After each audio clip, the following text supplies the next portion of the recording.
Here we have a pre-owned 2019 Nissan Altima. Now this Altima comes in the SR trim level in brilliant silver metallic, and then we have the charcoal sport cloth and leatherette interior.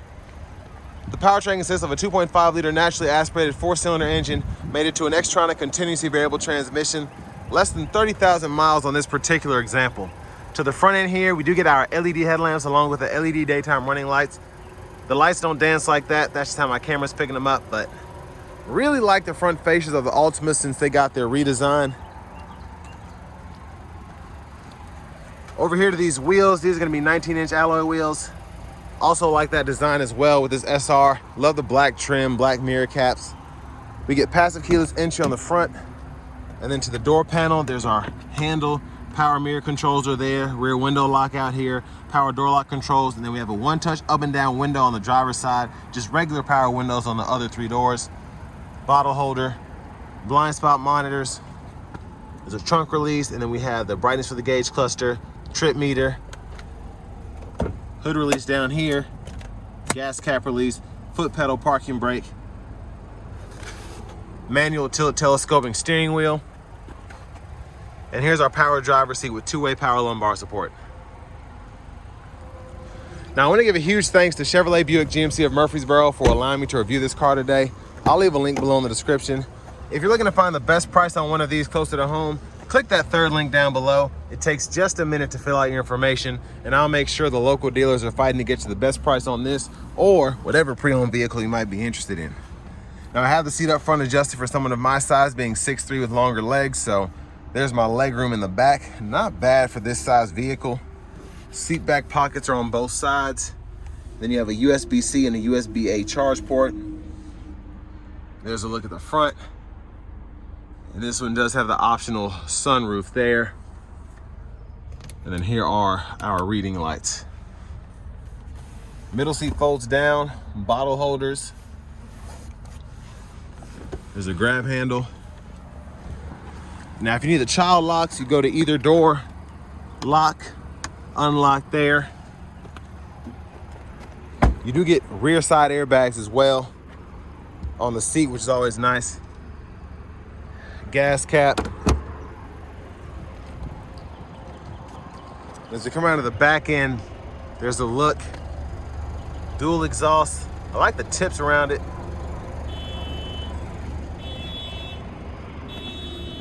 And then here is the trunk space. So this one you can just tell was lightly used. You still have the emergency road kit still here, and it's still in the plastic. And you have the hooks that drop down here. And you could pull, and these still have the plastic on them too, to release the back seat so you can fold that down. Cargo net here. And there's a look at the back end. Now we're gonna come around to this rear passenger side, and we're gonna see if we can get this to fold down. I was afraid of that. But now I can show off the trunk release in the back. Now these have always been kind of just finicky, just getting them to release. They're really rather annoying. There it is. So that's how the seats fold down. And your top tethers for the car seats are integrated behind the seats themselves. And then you just pop it back into place to get the seat back in the upright lock position. Now to the front passenger seat, this is a manual 4-way seat, so seat back can be adjusted there. Seat bottom right here. Lockable glove compartment, and this one still has the owner's manuals and the warranty and everything, so I mean, you can kind of tell. I just feel like an older person was driving this because it has a few scuffs and road rash around the sides, and for the mileage, it's kind of wild.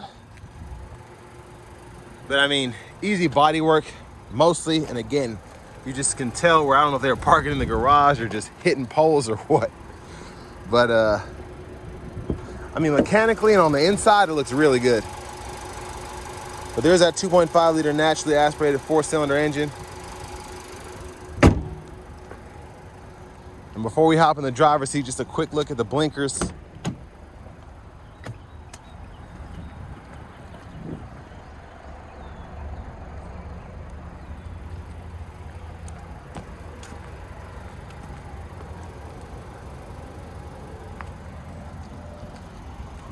And they also are in the side mirror. I forgot to show those.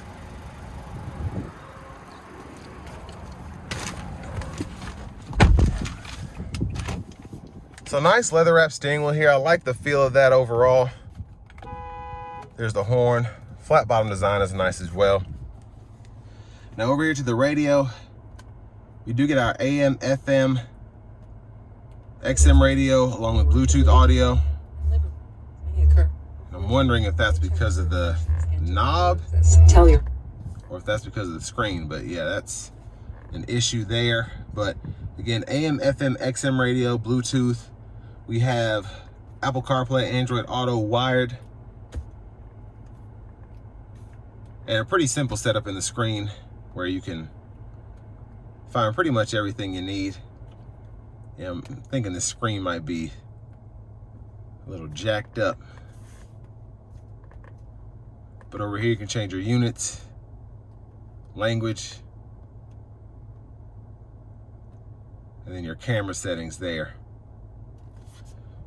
Change the brightness of the screen here, touch of a button, camera, menu. So a few shortcuts, and then the volume, and then you can push in for the bass, treble, and all that. You can adjust on the fly without having to go into the settings to do that.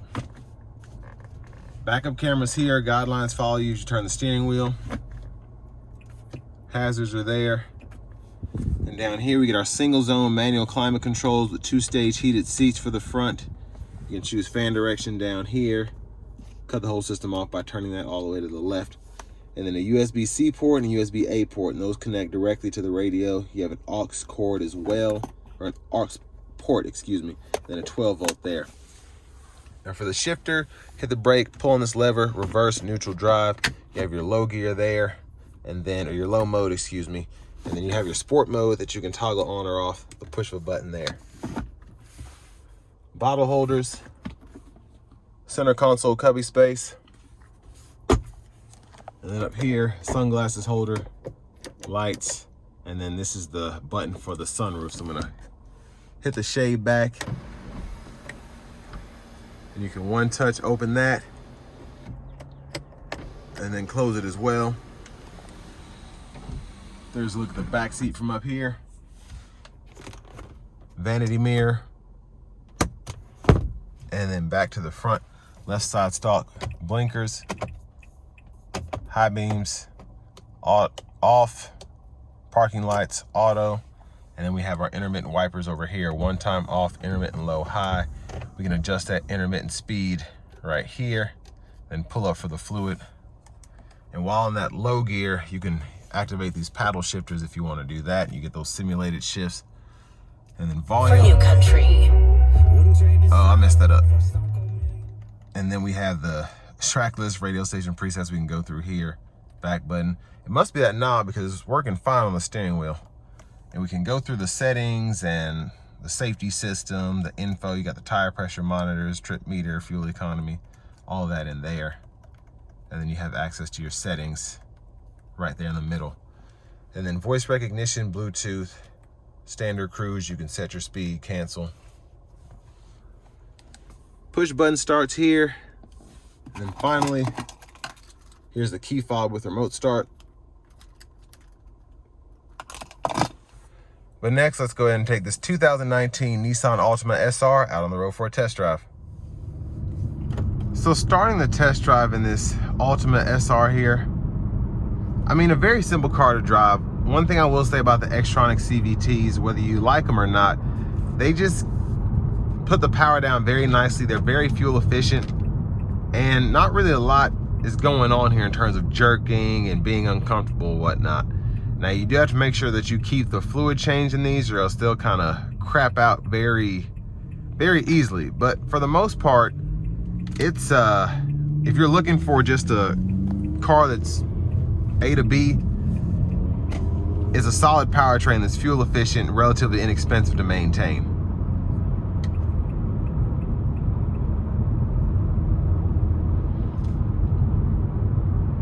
Now I'm gonna put into the sport mode, and then I'm gonna try these paddles out. So you can actually do this without having to be in the low gear. Here we go.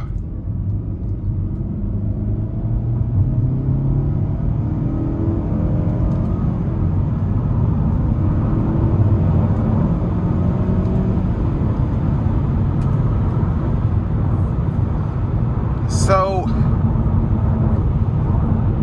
the two perfect example, the Sentra right here, the 2-liter naturally aspirated 4-cylinder, this 2.5, the way they're paired with the Xtronic CVT, it's relatively quick getting up to speed. And because you're not having to worry about shift points and whatnot, it kind of keeps a more linear power curve than those with a traditional transmission. So it's just kind of a fun fact that helps with the fuel efficiency as well as the acceleration. But I do want to give another big thanks to Chevrolet Buick GMC of Murfreesboro for allowing me to review this car today. I'll leave a link below in the description. If you're looking to find the best price on one of these closer to home, click that third link down below. It takes just a minute to fill out your information, and I'll make sure the local dealers are fighting to get to the best price on this or whatever pre-owned vehicle you might be interested in. Now with these bigger 19s, road noise is a bit more prevalent. The ride quality as well as, I shouldn't say the ride quality, but feeling the tires on the road is relatively noticeable, but for the most part, not anything that you wouldn't expect from a car like this, especially with these bigger wheels again.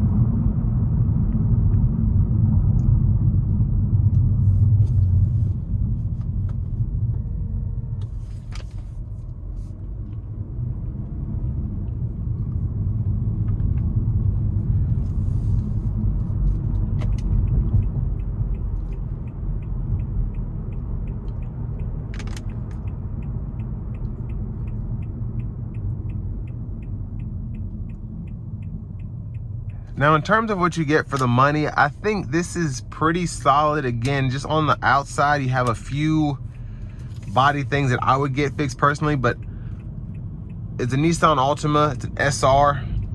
It's basically the same body style as the 26 model, but you're getting a $20,000 price tag with less than 30,000 miles on it, which I think is pretty nice. Drives like new. I drive a lot of the new Altimas. I just drove, I think last month, the SV Special Edition and an SR Midnight Edition, and this drives just like that. It feels just like it, except I think the SR, the one I drove, which is a lot more money, had the updated screen, which I really like, but if I'm trying to stay on a budget, I'd rather buy this and get an aftermarket screen as opposed to pay another 15 grand to get a new one. But that's just me. Again, that's if I was in this market, which I'm not. But it's a really nice car on the inside. The infotainment system in 2019, I feel like this is pretty above average. Right now, it does feel a bit dated compared to basically everyone else in the sedan segment redoing their interiors. If they still have them, at least. A lot of them, like the Camrys, had a redesign on the outside. The Accord has had a redesign, but Nissan, for the most part, they always kind of come hard with the tech, and kind of like Hyundai, just making very neat vehicles that get people's attention, even if there are some other things that are lacking, if that makes sense. But I mean, you can see this car has been averaging 31 miles per gallon, and with this low mileage, it's probably just been around town. So I mean, that's pretty impressive in my book.